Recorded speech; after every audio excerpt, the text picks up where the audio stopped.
කොහොමද යාළුවේ? ඔන්න ටීචර් අද මගේ පුතාලට අලුත් පිල්ලම් යාළුවෙක් කරගෙන ආවා. පොඩ්ඩක් බලන්නකෝ ඔයගොල්ලෝ මීට කලින් මේ පිල්ලම් යාළුවා ඉගෙනගෙන තියනවද කියලා.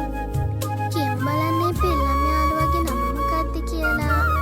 ඔව්, කෙටි පාපිල්ල. හැබැයි ඔන්න කෙටි පාපිල්ල කියන්නේ පාපිල්ල යටතට අයත් වෙන පිල්ලමක්. එතකොට පාපිල්ල කොටස් දෙකකට බෙදෙනවා. ඒ කොටස් දෙක තමයි කෙටි පාපිල්ල සහ දික් පාපිල්ල කියලා කියනවා. ටීචර් වෙනත් දවසක පුතාලට දික් පාපිල්ල වෙනම කියලා දෙනවා. හැබැයි ඔන්න අද කියලා දෙන්නේ කෙටි පාපිල්ල. ටීචර්ත් එක්ක වීඩියෝ එකේ ඉවර වෙනකම් ඉන්න ඕනේ හොඳද? ඔන්න ටීචර් පුතාලට මෙන්න මේ පිල්ලම් යාළුවව ලස්සන කවි පන්තියකින් විස්තර කරනවා. ඔන්න අහගෙන ඉන්න.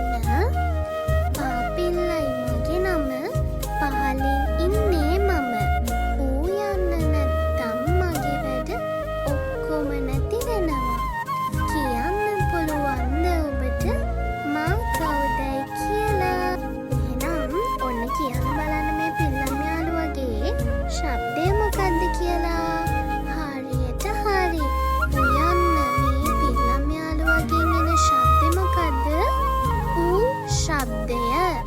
ශබ්දය ඌ ශබ්දය. දැන් අපි බලමු කෙටි පාපිල්ල යෙදුණු අකුරු මොනවද කියලා. එන්නකො ටීචර්ත් එක්ක. දැන් අපි බලමු මෙන්න මේ අකුරු වලට කෙටි පාපිල්ල ආවම මොකද වෙන්නේ කියලා. ක නම් මොකද වෙලා තියන්නේ? කූ වෙලා තියෙනවා. ස නම් සු, ද නම් දු, ත නම් තු. ආපහු තියෙනවා ර නම් රු, ග නම් ගු, ම නම් මු. අනේ විදිහට ඌ ශබ්දෙන හැටියට මෙන්න මේ අකුරු ටික අපිට උච්චාරණය කරන්න පුළුවන්. අපි ඊළඟට යමු බලන්න. මෙන්න මේ කෙටි පාපිල්ලේ කොටස් තුනක් පුතාලා ඉගෙන ගන්නවා. පළවෙනි කොටස තමයි කෙටි කොන් පාපිල්ල. දෙවෙනි එක තමයි කෙටි වක් පාපිල්ල. ඊළඟට අපි ඉගෙන ගන්නවා කෙටි ඇද පාපිල්ල. එහෙනම් අපහු කියමු බලන්න ටීචර්ත් එක්ක. කෙටි පාපිල්ල කොටස් තුනයි. පළවෙනි එක කෙටි කොන් පාපිල්ල, දෙවෙනි එක කෙටි වක් පාපිල්ල, තුන්වෙනි එක කෙටි ඇද පාපිල්ල. හරි, එහෙනම් අපි යමුකෝ වීඩියෝ එකට. දැන් අපි ඉගෙන ගන්නවා කෙටි කොන් පාපිල්ල සහිත වචන මොනවාද කියලා. හරි, එන්නකෝ ටීචර්ත් එක්ක කියවමු. පළවෙනි වචනේ තියෙනවා මුව. මුව කියනකොට බලන්න කෙටි කොන් පාපිල්ල තමයි ඇවිත් තියෙන්නේ.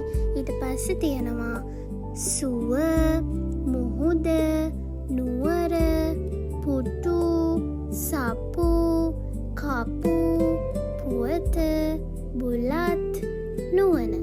මෙන්න මේ කියන වචනවලට ඔයගොල්ලෝ බලන්න පුතේ මොන පිල්ලම් යාළුවවද ඇවිත් තියෙන්නේ? කෙටි කොන් පාපිල්ල කියන යාළුවව තමයි මෙතනට ඇවිත් තියෙන්නේ. පුතාලට ඉස්සෙල්ලා ටීචර් කිව්වනේ කෙටි පාපිල්ල කොටස් තුනයි. ඒ කොටස් තුنين ඔන්න දැන් පළවෙනි කොටස ඉගෙනගෙන ඉවරයි. දැන් යමු අපි දෙවෙනි කොටසට. ඊළඟට ටීචර් කිව්වා වගේ දෙවෙනි කොටස තමයි කෙටි වක් පාපිල්ල. අපි දැන් ඉගෙන ගන්නේ කෙටි වක් පාපිල්ල. බලමු එහෙනම් කෙටි වක් පාපිල්ල ඇවිත් තියෙන වචන මොනවද කියලා. ඔන්න තියෙනවා පළවෙනි වචනේ ගුල. ඊළඟට තියෙනවා තුන, වතුර, තුඹස, කතුර, ගුණය, කුස්සිය, යතුර, තුනටිය, කකුල, කුල්ල, අකුර. ඔන්න බලන්න පුතාලට පේනවද මේ ස්ක්‍රීන් එකේ ටීචර් දාලා තියෙන වචන ලයිස්තුවේ පුතාලට හයිලයිට් කරලා තියෙනවා රතු පාටින්. අන්න ඒ රතු පාටින් හයිලයිට් කරලා තියෙන එක තමයි පුතේ අපි හඳුන්වන්නේ කෙටි වක් පාපිල්ල කියලා. හරිද? එහෙනම් ඔන්න ටීචර්ත් එක්ක යමු අපි තුන්වෙනි කොටසට. ඔන්න එහෙනම් පුතේ කෙටි පාපිල්ල යටතේ අන්තිම කොටස තමයි පුතාලා මේ දැන් ඉගෙන ගන්නේ. ඒ තමයි පුතේ කෙටි ඇද පාපිල්ල. කෙටි ඇද පාපිල්ල සහිත වචන ටික බලමුකෝ. ඔන්න තියෙනවා රුව, රුවල, රුලං, රුක, රුහුණ. ඔන්න ඔය කියන වචනවල රතු පාට පෑනකින් හයිලයිට් කරලා තියෙනවා නේද? අන්න එයාට තමයි පුතේ අපි කියන්නේ කෙටි ඇද පාපිල්ල කියලා. එහෙනම් ඔන්න ටීචර්ත් එක්ක අද ඉගෙන ගත්ත පිල්ලම මොකද්ද? කෙටි පාපිල්ල. හරි ටීචර් කිව්වා කෙටි පාපිල්ල කොටස් 3කට බෙදනවා කියලා. මොනවාද ඒ කොටස් 3? කෙටි කොන් පාපිල්ල, කෙටි වක් පාපිල්ල, කෙටි ඇද පාපිල්ල. එහෙනම් අපි දැන් බලමු මේ කෙටි පාපිල්ල කියන මාතෘකාව යටතට ටීචර් දැන් කියවන පුතාලට කොටස් 3ක් තියෙනවා කියලා. අන්න ඒ කොටස් 3ම ඇතුළත් වැකි මොනවද කියලා බලමු. එන්නකො ටීචර්ත් එක්ක. ඔන්න එහෙනම් ඊළඟට තියන්නේ කෙටි පාපිල්ල සහිත වැකි. ඔන්න තියනවා පළවෙනියට කුමුදු පුහුල් කැඩුවා. කුකුලා කුණු අහුලනවා. අරුම පුදුම තරුව. රතු කුමුදු මල් පිපිලා. කජු පොහුලන් ඉදිලා. කුරුළු පැටව් කුල ළඟ. ගුරුතුමිය මුතු අකුරු ලියනවා. රුවනි සරුංගල් යවනවා. වඩුවා වඩු මඩුව හැදුවා.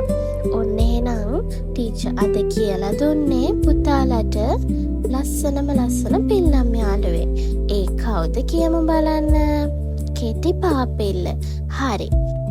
එහෙනම් ටීචර් ආයෙමන් දවසක අලුත් වීඩියෝ එකක් අරගෙන ඔයාලා හමුවට එන්න.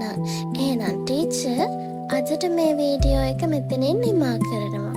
ඔයාලා හැමෝම සතුටින් පරිස්සමෙන් ඉන්න ඕනේ.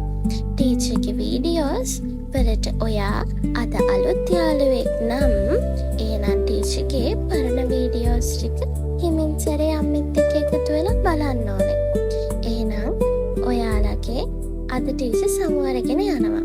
ඔයාලා හැමෝටම සුබ දවසක්. මම ඔයාලා